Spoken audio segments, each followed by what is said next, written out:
Other comments about the weekend events? My name is Lena Blown, downtown business owner, chairman of the Redevelopment Advisory Committee. Definitely have a vested interest over the years and a passion. And my point is that we are all the victims and we are part of the solution. I am not here to say that liquor laws, more enforcement, that's not the solution. And I will talk again then regarding that. Clay Gremmel, I'm co-owner of G.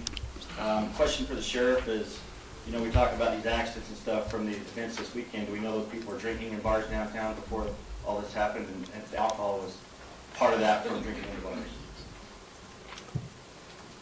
So I'm sorry, what's your question? Do we know that these accidents in the jewelry store, do we know that was from drinking in bars downtown? I mean, because that's really what everybody's trying to focus their point at here. So. Actually, that's not the focus of the point. And to answer your question is right now, no. And I don't have specific bars. I mentioned a couple because that's where the crime reports say they started.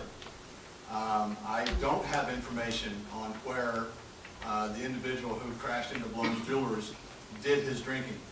I do have information on where the driver on the Mount City Highway crash was drinking.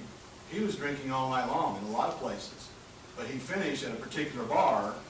But my problem is, our officer saw him at 7 o'clock in the morning. The wreck was at about 9 o'clock in the morning. And again, for me to say absolutely for certain that this gentleman came out of this bar, started in an intoxicated state, and then drove, would be a little bit irresponsible of me, because there's a lot of time involved. However, I can say, and I won't right now, that individual was several places throughout the evening, intoxicated all evening, and still being served. Now, we're working on that time frame and timetable, and if that's something that between myself and the city attorneys think that that's a violation of the liquor code, we will bring that incident to the city council as a complaint. But right now, I don't have that time frame developed enough to where I can say for certain that he left this bar in a very intoxicated state and then got in his car and drove.